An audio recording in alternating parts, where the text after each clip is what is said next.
पण जगामध्ये आज तागायत केलेल्या कर्माचं फळ चुकवता आलं आणि न केलेल्या कर्माचं फळ भोगावं लागलं असं एकही उदाहरण नाही.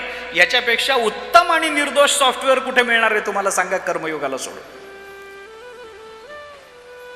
कर्मयोग हा असा आहे की त्याच्यामध्ये दोष नाहीच आहे. ज्या अर्थी आम्हाला भोगावं लागलंय त्या अर्थी आमच्याकडून चूक झालेली आहे. जर चूक नसेल तर आम्हाला भोगावं लागलंच नसतं. अकृताभ्यागम आणि कृतप्रणाश, अलीकडच्या भाषेत बग फिक्सिंग करतात ना आता सॉफ्टवेअर मध्ये, म्हणून ते पुन्हा अपडेट होत राहतं. मी काही त्या क्षेत्रातला तज्ज्ञ नाही बरं, उगीच शब्द माहिती आहेत म्हणून प्रवचनात वापरतो, दुसरं काही नाही, मला कळत नाही त्यातलं काही. पण हे सॉफ्टवेअर का अपडेट करावे लागले? पुन्हा कालचा विषय सांगतो, जिथं अपूर्णता असते तिथंच विकासाला वाव असतो. ज्या अर्थी अपडेशन आहे त्या अर्थी कुठेतरी अपूर्णता राहिलेली आहे, म्हणून तर तुम्हाला अपडेट करावं लागतं ना. कर्मयोगामध्ये हजारो वर्षापासून कर्मयोग चालत आला. सांगा अपडेट झाल्याची तारीख. गीतेमध्ये अपडेट केला, ज्ञानेश्वरीत त्याच्यापेक्षा पुढचं वर्जन आलं, गाथ्यात त्याच्यापेक्षा पुढचं वर्जन कर्मयोगाचं आलं. दाखवून द्या मला. नाही. अकृत अभ्यागम, अकृत म्हणजे न केलेलं, अभ्यागम आम्हाला भोगावं लागणं, प्राप्त होणं, आणि कृत प्रणाश, केलेलं, कृत म्हणजे केलेलं, प्रणाश त्याचा नाश झाला, आम्हाला भोगावंच लागलं नाही. अशी उदाहरणं कर्मयोगामध्ये तुम्हाला दिसणार नाहीत. इथंच नाही, जगाच्या पाठीवर दिसणार नाहीत. आपण विचार करून पहा. मग तो कोणी असेल, म्हणून उदाहरण दिलं ना मी आता. दशरथाला चुकलं नाही, देव पोटी आलेत, भगवान पोटी आलेत, पण कर्माचा विपाक चुकवता नाही आला. भिल्ले विंधिले शारंगधर, ज्ञानोबरांनी दिलेलं उदाहरण. भगवान श्रीकृष्ण म्हणतात मलाही चुकवता नाही आलं, भोगावं तर लागेल. हा, कदाचित त्याचा कालावधी कमी जास्त होईल, हे मान्य आहे. पण त्याच्यातही एक सिस्टीम आहे, त्याच्यातही एक योजना आहे. मी सांगतो आपल्याला, आम्ही कर्म केलं, आम्हाला भोगावं लागलं, कर्म केलं लगेच भोगावं लागलं असं होणार नाही. कदाचित पुढं भोगावं लागेल, पुढच्या जन्मी भोगावं लागेल, त्याच्या पुढच्या जन्मी भोगावं लागेल, जन्म जन्मांतर त्याच्यामध्ये जातील. म्हणून कर्म आणि कर्मफलाचा विचार बोलून दाखवताना कर्मयोगाने 3 प्रकाराने त्या फलभोगाचा विचार बोलून दाखवलेला आहे.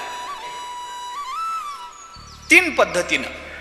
कर्म केल्या क्षणी फल, कर्म केल्यानंतर कालांतराने फल, आणि कर्म केल्यानंतर जन्मांतराने फल. 3 पद्धतीनं त्याचा विचार आहे. म्हणून मी म्हटलं त्याच्यातही सिस्टीम आहे. पण त्याच्यातला विचार असा आहे की कर्म करणं आणि फल भोगणं याच्यातलं अंतर जेवढं वाढत जातं तेवढं ते कर्मफल अधिक तीव्र होत जातं. हे त्याच्यामध्ये केलेली योजना आहे. ऐका, 3 पद्धती सांगितल्या मी. कर्म केलं लगेच भोगावं लागलं, कर्म केलं कालांतराने भोगावं लागलं, कर्म केलं जन्मांतराने भोगावं लागलं.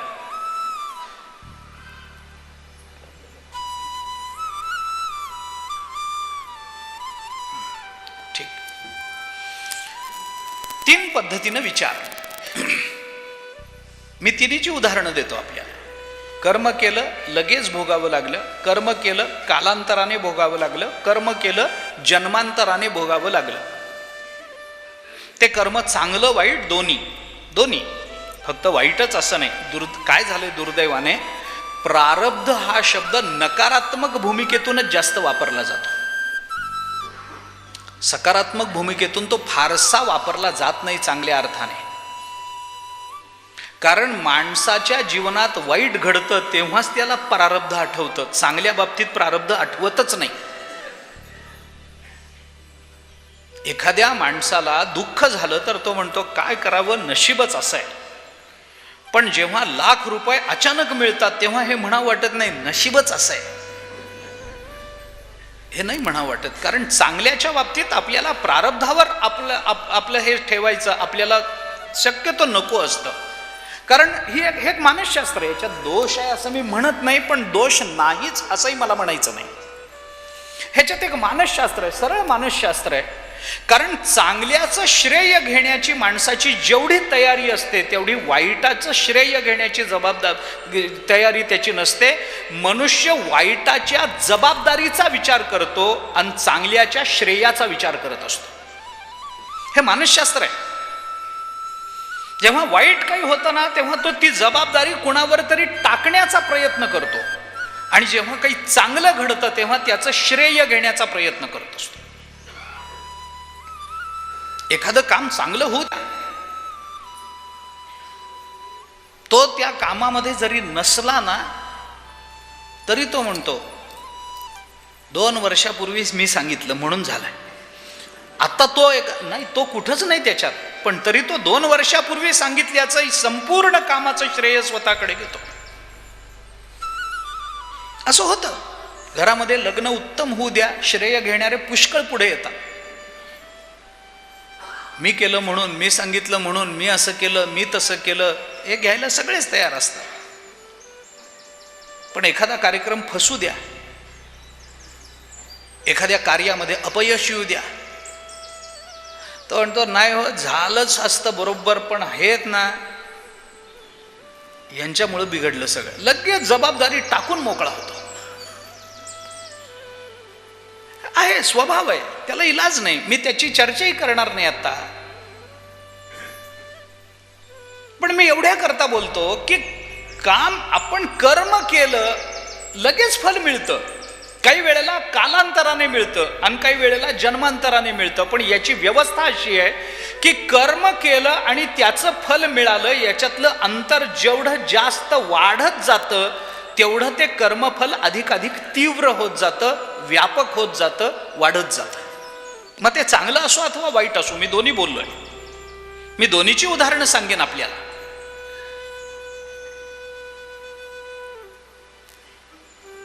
म्हणून आपल्याकडे एक म्हण आहे हिंदीमध्ये, नेकी कर कुवे में डाल. चांगलं करण विसरून जा, अपेक्षा ठेवू नको. का? कारण ते जेव्हा फलद्रूप होईल ना तेव्हा जास्त व्यापक रूपामध्ये फलद्रूप होईल. म्हणून काही कर्म अशी असतात आपण केल्याबरोबर लगेच फल देतात. मी याला उदाहरणं अनेक वेळेला देत असतो.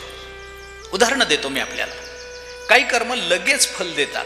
मला सांगा, विस्तवाला हात लावल्यानंतर किती आठवड्यांनी चटका बसतो? नाही, आठवडे नाही. बरं किती तासांनी चटका बसतो? नाही. किती मिनिटांनी चटका बसतो? नाही.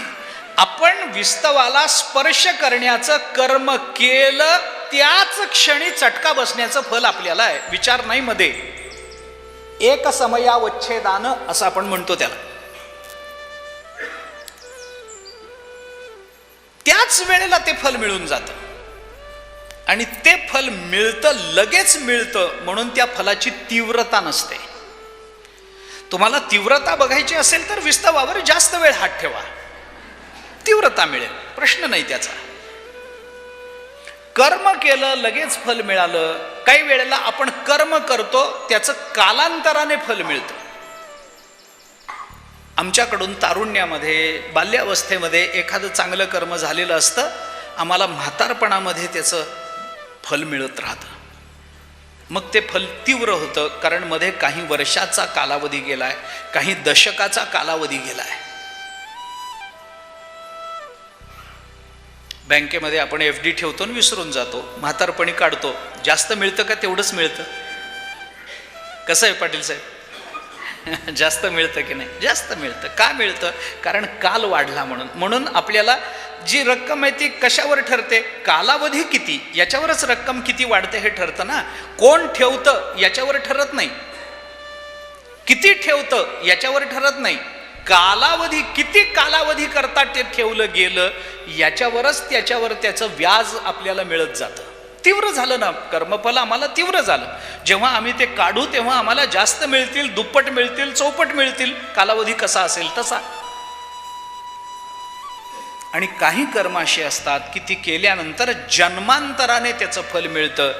कारण भारतीय संस्कृती पूर्वजन्म आणि पुनर्जन्म या दोन्ही संकल्पना स्वीकारते. प्रारब्ध ही संकल्पना स्वीकारताना पूर्वजन्माचा स्वीकार आहे, पुनर्जन्माचा स्वीकार आहे. जर पुनर्जन्म स्वीकारला नाही तर आत्ता केलेल्या कर्माच्या फलांची योजना आम्हाला लावता येणार नाही. आणि आत्ता जी फलं मिळतायत